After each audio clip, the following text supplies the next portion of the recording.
Good morning. Oh, come on, friends. Don't do me like that. Good morning.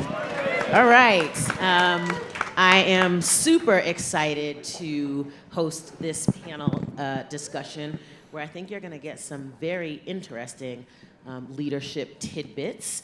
The framing of this session, the actual description tells us that effective moral leaders can hold deep moral convictions while maintaining genuine openness to the possibility that their decisions, even those made with the best intentions, might need revision. Today, we'll explore how leaders stay true to their core principles while cultivating the humility to honestly examine their own track records. We'll hear how they learn from what didn't work, and how they adapt their approach without losing their moral compass as we examine the tensions between moral clarity and intellectual flexibility. So I'm not going to introduce or provide bios of my panelists because they're in your app and you can read all about the amazing work that they do. We are going to jump right into the meat of the conversation, and I'm gonna ask you each to tell me about a moment in your leadership journey where you actually had to confront something that did not work, and you had to adapt your approach without losing your moral compass.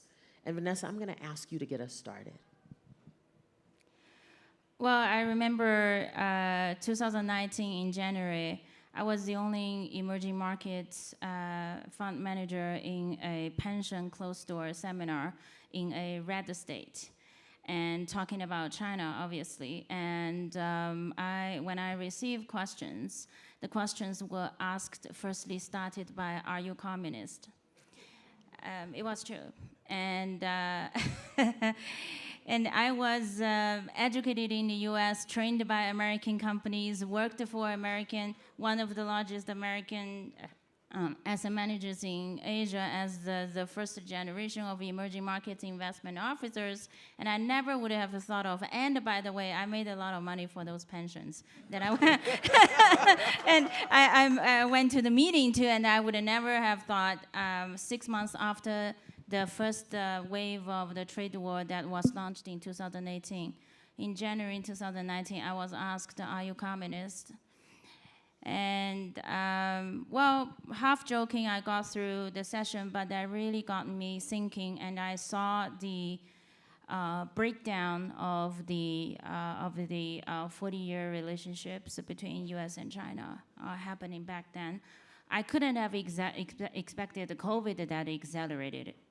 But you know, as early as 2019, I saw the very fundamental shift of the trade relationship, currency relationship, geopolitics, and the geoeconomics. So therefore, I thought the one-way business, which was my older business that managed Western capital to invest in the greatest companies in China, and I made a lot of money, that business model would come to a deterioration at some point, and which it did. So in 2019, I decided to leave my former business, which was quite successful, and started VS Partners, which is my company today, whereby we represent some of the very successful entrepreneurs and the businesses and their capital to deploy globally, as if any of the endowments and the foundations from the States 50, 70 years ago started it and invested globally. Because deep down, I know those entrepreneurs, they are as genius as anybody. They sleep on the factory floors and build the best products and technologies earnestly and honestly and weather through the harshest conditions. But there are so much misinformation, biases, or demonization of the work that they do, particularly in the private sector. So what can I do about it? I created a new business to represent them globally. Thank you. Can you just say one sentence more about how you did that without losing your moral compass? Well, the very basic doctrine as a Western trained capitalist is to make informed decisions of risk-taking in investment based on facts, not based on opinions. And investment has no nations, capital has no borders. Today, we're in a world, it has nations and identities that has borders, but still, decision-making based on facts is at the core of how I run our businesses. So first principle, fact finding, and create an environment and a platform to let more people directly, without a filter, to access facts from the markets, particularly emerging markets and Asia, not just China, many countries in those regions. The fact and let authentic voices to speak of their own authentic story without filtering. I think that is the first layer of the work that we do in our research process. Thank you, Vanessa. John, talk to me about a time where, I mean, I'm sure this has never happened to you, but tell me about it. Thank you. When I was invited to have the privilege of being the superintendent of Los Angeles Unified School District, at that time there were 909,000 students, and the overwhelming majority of them lived in circumstances of peril and poverty and did not look like me. And it was very clear that we were going to do everything in our power, meaning my leadership team, to provide advantage to every single solitary student. And that meant having them in front of the most talented teachers in schools led by the most talented principals. And every decision was basically, in my opinion, was designed to advantage young people. One of the things that we realized immediately was that almost every single decision that we had to make was governed by a law and a collective bargaining agreement that was familiar to most people who are in education, which were the tenure laws. That meant that every decision about whether one teacher taught this class was based on their seniority date, not their competency. Whether that teacher was assigned to that school based on their seniority date, not their competency. Whether they could remain in their job was also completely based on their seniority date, not their competency. And I felt that that was entirely crazy. So the schools in the most difficult areas, those teachers that assigned to those schools were teachers that no one else wanted in their schools, and they were sent there. So we decided that that needed to change, and so we tried a number of ways. I first of all tried with the legislature to change the laws of California. That did not work, and we tried through collective bargaining, through negotiation, to change the laws around play space. That did not work. We tried also to think about changing the rules inside of our own school district with our school boards. That did not work.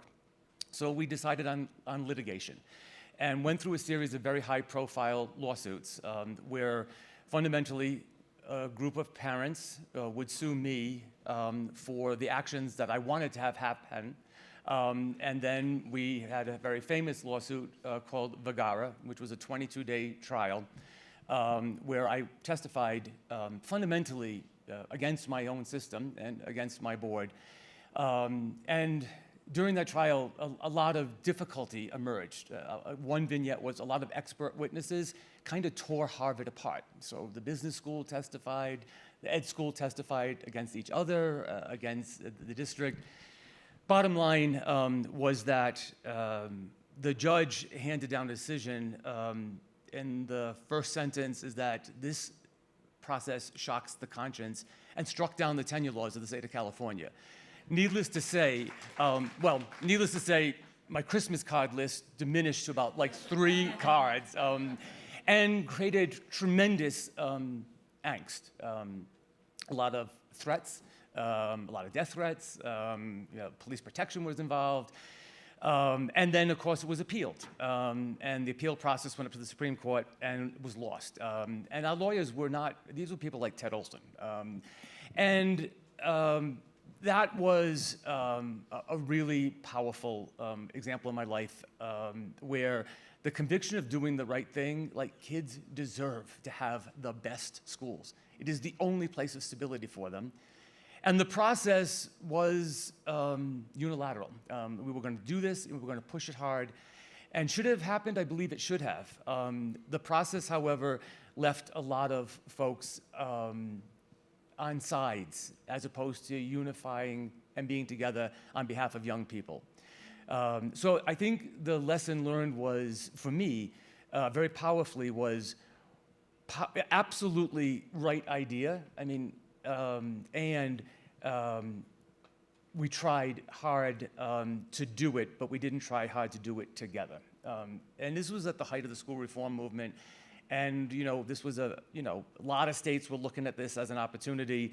And it just taught us that the next time we went after something, which was to change the funding for the state of California to a student-based funding formula, we didn't sue the governor or the attorney general. We actually sat in rooms and constructed it together. That is still in place to this day. So that's it in a nutshell. Moral clarity, a little intellectual inflexibility, but lesson learned for the next go round. I would say, in hindsight, I might have said arrogance as opposed to inflexibility on my part. We're coming back to that one. Arrogance. All right. Rushi, share with us, please. Thank you, Kara. I live in a country, India, where the executive is very, very powerful. And it's also a very polarized country, which creates a lot of binaries. I was the head of the student wing of the Congress Party, which is the main opposition party. I ran, it's the largest actually student union in the world with 4 million registered members across 15,000 colleges and universities across the country. And it gave me a lot of access to leadership, decision-making within the party. I was ex officio member of all the decision-making committees, and I reported directly to the Congress president. But I also found that within this binary, it was very difficult for us to really construct something which to me seemed intellectually honest. So I decided to step down. I resigned 4.5 years ago. And in doing that, India has the largest youth population in the world as well, 600 million young people. And I thought that I would construct something which would be more intellectually honest, which would allow young people to be able to decide for themselves as opposed to becoming foot soldiers of one party versus another, which is what polarization does in many ways. But that also gave me some understanding that when you give up access to power in this way, we usually make leadership out to be something that individuals do, but leadership is also about a certain kind of context. To give up access to power, one side or the other side, to stand in opposition to very, very strong power, it systematically cuts off your funding, visibility, access to institutions, and it's not very easy to stay the course in that kind of very closed-off space that one gets. So I feel I did exercise moral clarity. I still feel like I did the right thing because when you do have access to a certain kind of power which comes with a lot of constraints, it's not really power, it's just delegated decision-making. And that does not really translate to power. So over here it is in some ways, there is some new construction of power, but it's a very difficult course to take. So, sorry, I lost my train of thought. So you talked about the moral clarity of leaving the position. Talk to me a little bit about where the intellectual flexibility comes in. Right. So this is actually this is something I live day in, day out, so I get a little bit emotional about it. So I set up something independently. I'm now the executive director of the Future of India Foundation, and we can talk a little bit more about my work. But the idea of doing this really was that I felt that in a country where I might think it's a crisis that this is the current prime minister, 50% of the population does not agree that it's a crisis. So we can elect new leaders, but we can't elect a new public. So we have to be able to... Say that again for the people in the back. We can elect new leaders, but we can't elect a new public. So even if we don't like whoever is in power right now, we still have to live with the people we live with in our country. So we have to find a way to be able to bridge those differences, and it can't be done within a partisan space which actively wants to consolidate its partisanship as well. So the ideological humility there is that I can't possibly, even though I might have the best intentions, I can't possibly assume that I know everything about everyone's perspective and that my perspective alone is correct. If we are not able to represent a large segment of the population, clearly something is wrong with us and we have to evolve. The public will not evolve. We have to evolve. We have to mobilize them. We have to convince them that what we are saying is a better response or a better alternative to what the other person is saying. So that was the reason why I decided to step down. And I think this ideological humility is not about losing your convictions. I still believe in liberalism. I still believe in pluralism. I still believe in democracy. But it is about understanding that maybe my tactics or my articulation is incomplete, and I do need to be able to see and understand the other side. And that's the reason. Yeah. Come on. Uh-huh. George, tell us a little bit about your moment. Oh, wow. George has his own fan club. I got up early and showered for this, so I deserve that cat call.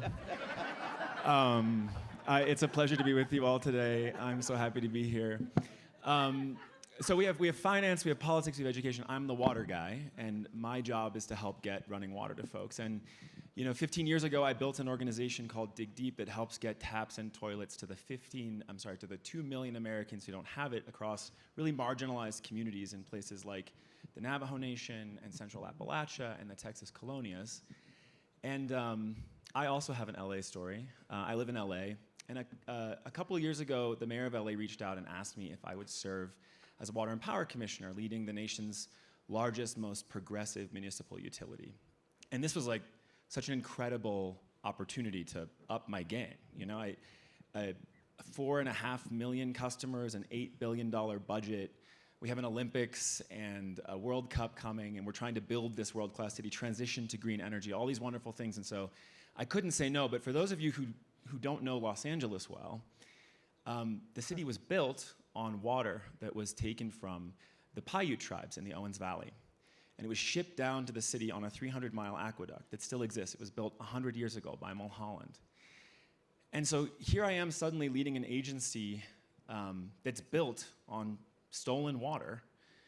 And I am leading this agency, leading this city, doing this work, despite the fact that I've built my whole career and a lot of my identity on supporting marginalized groups, the very marginalized groups that we're every day exploiting in the city of Los Angeles to get that water. And that identity crisis was really very profound for me. I think, the day I took office, there was a really nasty full-page piece in the LA Times about this. And I lost a lot of friends. A lot of people I respect and admire wouldn't talk to me anymore. And my convictions, my values hadn't changed. My job had changed. And suddenly I was still so morally convicted about access to water, but I had more responsibility now. I was responsible for the lifeblood of a city. And I was really down, really depressed. I went to a mentor of mine who told me, George, the sign of spiritual maturity, and I don't know where he ripped this off from because he's not that smart. The true sign of spiritual maturity is the ability to hold two seemingly opposite things as true at once. And I think that's a good operating definition for the concept that we're exploring, ideological flexibility, ideological humility. In this role, I've been able to do incredible things to repair the relationship with natives. I mean, we've had native leaders in our board meetings telling their story in their words for the first time in our history. And we have quarterly meetings with the CEO and executive leadership up in the Owens Valley to work on collaborative projects, including land back.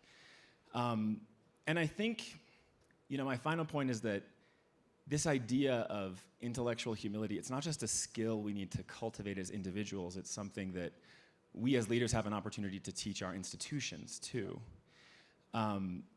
And that's probably more important than ever right now in Los Angeles after the fires.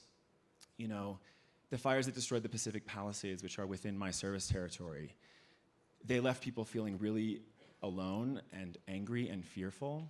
And like John, this makes me a little emotional too. Like John, death threats, hate mail, gunmen at the office, police details, really rough stuff. But if we're going to come out of that disaster, if we are going to rebuild the Palisades, if we are going to face a new climate reality together, not just me, but the entire institution I lead, we can't do that from a place of ego or defensiveness. Like, we have to find some daylight between our identities and the work that we do. We have to make decisions, just the best decisions we can in any given moment from our convictions, and then we have to stay close to the people who disagree with us or who are even afraid of us, don't trust us, don't believe we have their best interests at heart. And I think that's what it's really going to take to recover from something like that incredible disaster we're all reeling from. I want to pick up on this thread. Thank you all for sharing your stories. I want to pick up on this thread of our identity versus our work and power. So yesterday in the morning plenary, the ambassador talked very provocatively about how power becomes part of your personality. He said that it erodes your character and it becomes destructive. I find that to be true in some cases, but not true in every case. And I think that it's important to think about or reflect on how we as leaders create enough distance between our work and our identity. So talk to me, anybody, about how you actually maintain that distance or think about maintaining that distance. I actually find that very funny that you are asking that question, and I'm going to answer this to you. I think I had to examine a deep trait about a deep trait of who I am, and try to understand that trait. We were superintendents next door to each other in Washington, D.C. and in Prince George's County. And the trait that I have had to work on in my life is the trait of being deeply, deeply competitive. So I would... Has anybody ever met John? So I would read in the Washington Post, well, Kaya just got that in her contract. I have to get that in my contract. I would say that, okay, she just got that law changed. I have to get this law changed. And this trait did not bring myself close to understanding the distance between the power I had and the person I was. And so the idea of deeply thinking about myself as a profoundly competitive person where wins only counted kept those two way too close together.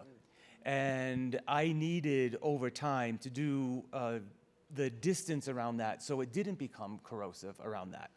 I mean, I'm a person who could make opening a pistachio an Olympic event. I mean, any form whatsoever of competition could be in there. And yet, it's a very important trait to have, but it is one that can also be corrosive around that piece. And so if the short answer is, I think it is, and continues to be, my wife and my family were the people who had to stand up and say, hey, well, they didn't say, hey, dude. They would say, John, like, this is not healthy. Why don't you do some reflection on the person I know who you are? And so the short answer is I needed people in my life that could channel that competitive trait to something that was positive so it didn't become erosive. Man, thank you for sharing. I'll just add another LA piece. We love our beloved LA Times. Sometimes. And back in the day, they used to have this thing where they wrote New Year's resolutions for public officials. And I'm so glad they don't do that anymore. and mine was, Daisy needs to realize everything is not a fist fight. And so that was that piece. George, go ahead. Yeah, I think this question of identity is a really interesting one, and since you provoked us with it yesterday, and since Ambassador Kimani did, I've been thinking a lot about it. And the place I went is kind of the opposite of John. I think, have you all noticed that there are a disproportionate amount of queer people in civil leadership? Hell yeah. Where are my queers at? And this might sound controversial, but I think it's because we're better at ideological flexibility. And I think it's because we had a little practice, like. I was talking to my new friend Emily from seminar yesterday. I was saying, queer people, we've been through this crucible of coming out where we had to face not only who we are, but who we had been pretending to be for much of our lives. And I think this trait of, ideological humility isn't a skill people are born with. It's something you learn by being wrong. In this case, something you learn by being really wrong about yourself. Shout out to my girlfriends. And God bless them. I think, when I finally came out, at 29, I had to look back at all these decisions that I had made with the best of intentions, relationships, beliefs, opinions, things I thought made me a good son, a good Christian, a good person. And I had to change them. And that wasn't about, letting go of my values. It was about living into them. But the difficulty of that journey for queer people is that we do that, and so often we're met with shame and revulsion and disappointment. And I will never forget the look on my mother's face when I told her I'm gay. And not every coming out story is a very happy one. I think a lot of us are haunted by that moment where someone who you love more than anyone in the world suddenly sees you so differently. But I think that my point is that intellectual humility, I guess, comes from being wrong. It comes from being painfully, devastatingly wrong for queer people about ourselves, but all of us have this thing, this coming out moment of our own. And, that's the moment where we have to subjugate our ego. We have to find this distance between our identity and what we do or the decisions that we make. We have to completely reorient ourselves into something that is more aligned, more flexible, more real. And queer people get it. I think that's our superpower. Thank you. Vanessa? Yeah, I just wanted to build on that to see ourselves who we are and who we are not. And my job identity is a global investor from China. And I travel around the world, and everywhere I go, the question usually starts with, what is the US-China relationship is gonna go? And then the second question usually follows from whichever the destination I am as to the other side expressing their views on either US and China. And there is a good or there is a bad, and there is a places that embraces China, for example, and there's places that has an immense amount of concern over China. So I go all those places. I will share two stories as a mirror image. It happened to all be in the emerging markets, which give me a lot of clarity. One is that I went to the economic advisor's office of Egypt. To the economic advisor to the president of Egypt, and they organized a small closed-door seminar about Chinese policy. And one of the participants was heading a very large, sovereign-related investment firms of Egypt. And when I talked about the Western investment model and how that was changing, he got very, very emotional and pounded the table and stood up and said, that model is absolutely wrong, and we have our right to develop, and if we could have been in where China was in 20 years ago, our nation would have been at a different state. And he felt really, I was shocked by that statement. And I didn't expect that kind of emotional reaction of the desire of wanting to develop was so strong and so deep, and that is why they embraced the technologies and the development models and the capitals from China, and that's from where I see on the ground that I understood that part of the emotion, and which I felt what I do can do a little bit of helping them to achieve a little bit of that step forward. Another story on the other side is Vietnam. And this is the largest investment company's CIO. I invited him to a summit I organized for a conversation. And I started by asking him the question, Dr. Tua, can you explain to me how Vietnam is not the next China? He said, Vanessa, thank you for that question, because nobody ask me that question. Everybody asked me the question as, well, how is Vietnam the next China? We're absolutely not the next China. And we don't want it to be the next China. And he and although the narrative in the Western, finance wire usually is saying supply chain transfer of Vietnam is the next China, da da da da. He said that's not true, and he gave all the very, very compelling reasons and the rationales of why that is not true and what is Vietnam's own developmental path, although it is a Communist Party ruled political system. So by these two work encounters, I learned how they see U.S. and how they see China, mostly how they see Chinese investors on both sides of the equation, and it gave me enormous amount of humility as to. And I go back to tell my team, often we forgot about one thing. I can't speak for America, of course, but as a Chinese, I caution my team, because we come from a big nation and we forget about the voices of smaller nations. And sometimes we forget about, look at, understand what their desires and what their perspectives are from their eyes, not from our eyes. And the listening and the understanding these perspectives are enormously important for us to understand the world. And these are not small nations. Egypt has 140 million population, Vietnam has nearly 100 million population, and there are only 18 regions or countries or geographies that has only 18 in the world, has over 100 million population on Earth. And there are 6.5 billion people that are neither American or Chinese. So, my entire 24 years of work is in emerging markets. And I go to these countries and regions and listen to these voices. And I know that at least for our company, the intellectual flexibility is that drop the notion of I'm Chinese. I'm just an investor. And I'm here to learn and appreciate and understand. Thank you, Vanessa. Ruchi. So the ambassador said that power tends to corrupt and that you hold on to your office. And I agree, but I want to push back a little bit on that. We acquire power to exercise power. And sometimes the acquisition and the exercise of power also requires consolidation of power.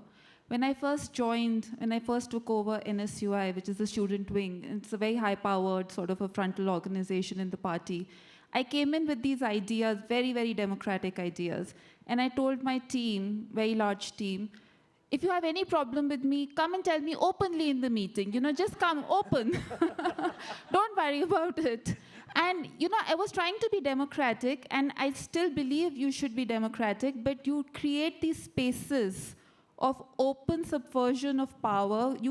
When you're creating these spaces, you should also understand that sometimes those spaces are used in ways which are not democratic. So, for instance, we talk about liberalism and free speech, but we also create space where free speech is used in other ways. So this idea that sometimes you have to consolidate power, and that consolidation of power, even though sometimes it's a little bit undemocratic, is always in your own personal interest. I don't quite agree with it. Of course, sometimes the balance swings the other way, right? You can't always, it's a dialectic. You sort of, this side and that side. As long as you're cognizant that this power is to be exercised for a bigger, larger public purpose and not for your own personal interest, I think that's fine. And that there is going to be a constant dialectic. Sometimes you'll do good on that dialectic. Sometimes you'll maybe go a little bit on the other extreme. But this idea that always power has to be exercised in a certain way, I feel is perhaps not fully cognizant of the fact that the democratic spaces are not always used in a certain way. I'm not at all advocating that you systematically close off democratic spaces. That's not what I'm saying. But I'm saying that the exercise of power many times requires a consolidation as well. And that's not always in service of your own personal interest. Ruchi, say a word about self-righteousness. So when I first came in, I used to be a McKinsey consultant in New York, and then I gave up. I went back to India, and I was in the villages of India, and I loved it. I really loved it. But it's also it's a big switch, right? It's a big pivot, and there's a certain amount of hardship involved. And I was very self-righteous. I thought, like, I'm very intelligent and very smart, and I had these opportunities. And I'm doing this, so everyone should understand that I'm doing this. And when I say something, then people should, understand that I'm coming at it from a good position. And then I took over this organization that sits at the heart of a lot of conflict and a lot of power, jostling. And I just picked fights with, and I knew the leader of the party, and and he was very happy when I talked back to him, and he always thought that it's very democratic and she's very smart, all of those things. So I just came in like a bull in China shop, right? In meetings, I would talk back openly to chief ministers. Chief minister is like a governor of a state over here, a very high-powered position, right? And in India, political parties are far less democratic. So this, little slip of a girl, and I was much younger then, coming and talking back openly in meetings where no one else is talking back, that self-righteousness and what John said, right? Arrogance. It was just sheer arrogance. Picking fights right, left, and center. That creates problems where they're just not needed. I mean, it may be that many times, and I still don't think that there were any issues that I picked which were wrong, but there were certainly trivial issues that I picked. I picked random trivial issues where there was really no need to speak up. You can just stay quiet in meetings also. You don't always have to speak up. But my hand would always go up. Every single meeting, my hand would be up. I would be like that, front bencher who's always speaking. And I think that's a problem. John, John, do you want to expound upon that? I'm going to do it really humbly in terms of responding to that. I think the most powerful drug in leadership is rationalization and self-delusion. And, Say it. And I know the times in hindsight when that was happening. So in education, you live and die by results. And this was a period of time we were very heady times around trying to reform education in the country. We were all there doing that. And so you would look at things like, LA and DC were the two most improved urban districts in the country. Test results had never been higher for kids who had never seen results like this. And instead of focusing on the collective, I would think a lot about that and saying, okay, we're doing everything right, so therefore I am doing things right, so this leadership is always right. And then that shuts down voices of challenge. And those voices of challenge are legitimate voices. They can be labor unions. They can be parents who have privilege, as opposed to the parents who are not actually able to have their voice. And I think the worry that I know and have matured into, not fully, but continue to mature into, is this notion of being very careful when I think I am deluding myself by these data points, as opposed to, is that actually shutting out voices I should be listening to? Mm-hmm. And that is an arrogance that I have grown to be much more careful about identifying and shutting down. Thank you. Vanessa, talk about how your work actually counteracts that, how you've built a platform that brings people's voices to the forefront. Personally, that actually is because as a investment professional, I'm trained to be, not to speak, but to express our truth finding and our view by expression by investment, not expression by speaking. And when I was working at one of the largest US firms, our discipline was that actually the investors cannot meet media. So I got up at 5:30 today to prepare, and it took me a lot of courage to be here at the very respectable Aspen plenary session, because it's a scary thing that's against my introvert trait. But because of, thank you.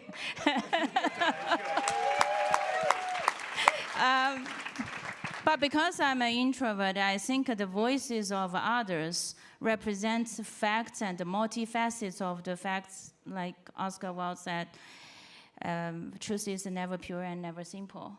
And like the Egyptian and the Vietnamese tells me very different thing about my own nation. And so let them speak up of their authenticity, of their voices. So I built this platform through Dubai and with the help of several fellows from China, from India, from the Middle East, and thank you so much for that. So we invite the business leaders and the investors from the world in this very open and a neutral place, and the people can voice their authentic stories and provide a platform only for them to be activated and have a comfortable stage to tell their story without bias and filtering. I think facts is the first step to any of reconciliation in the world today that's dubbed as every nation for itself. We can at least understand. Facts doesn't mean acceptance, doesn't mean agreement, but at least facts help us to understand, which avoid biases, avoid hatred, avoid anger. And if we reduce those negativities, the world would be a better place than today. So we start with activating the voices of the less heard. Thank you. George, talk to us in these last couple minutes about curiosity and how curiosity helps you with your ideological humility. Kaya asked me what drives you at work when you're, I don't know, when you get down on it or when it's not going well. And I gave her a platitude, which was to say curiosity.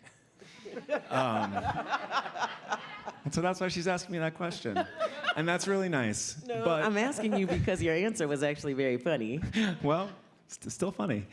But I think, I think curiosity is so interesting, right? I mean, not to make this a whole queer thing again, but drag is so interesting. Like, what if an organization or a person could dress in drag and really interrogate their economy of truth and secrets, their economy of power and persuasion? What if we had these exercises where we really challenged those beliefs in ourselves and in our institutions? And I think that if that curiosity is there, and frankly, like a playful curiosity that's willing to poke at power, and I mean, Ruchi, the way you speak about your work is, I think, so compelling because it's also so funny, and it's deeply introspective, and it's deeply self-reflective, but it's also deeply human. And I think that's true for all of us on this panel. But I think curiosity is an incredible tool in our toolkit, and one that we as leaders forget to pull out because we have these goals in front of us that we have to achieve, and we have to sort of drive relentlessly to achieve those goals. And that becomes so egoic and so powerful, and we can't let our foot off the gas for a single minute to ask, to get curious about why we're doing it in the first place. And so, I'm at this point in my career now where I'm stepping back to ask this question of myself, to get curious. I mean, I have had one specific drive for 15 years, and I just, went to the mayor's office last week, and I said, I'm going to resign, and I'm going to resign by October. And I think it's a job I'm good at. I think it's a job I really enjoy. But I feel this compelling inner voice telling me to get curious about what else about me and my life needs to be explored. Almost the same voice that told me I had to come out when no one was forcing it. Like that voice that you just can't ignore. And so I hope to make space for that curiosity, which is a really scary thing, to let go of the branch and hopefully float, not knowing it'll catch you. And so that's how I'm going to go home and embrace it. Y'all, just breathe for a minute. I want to say that in a world that increasingly wants to force us to choose sides, I want to thank my panelists for being incredibly vulnerable and sharing how they lead both with deep, deep moral conviction, but with the intellectual humility and flexibility to examine their work, to invite others into their work, to say, Uncle, I messed this up, and to go back at it again because the work that we are doing is good work. Join me in thanking my panelists.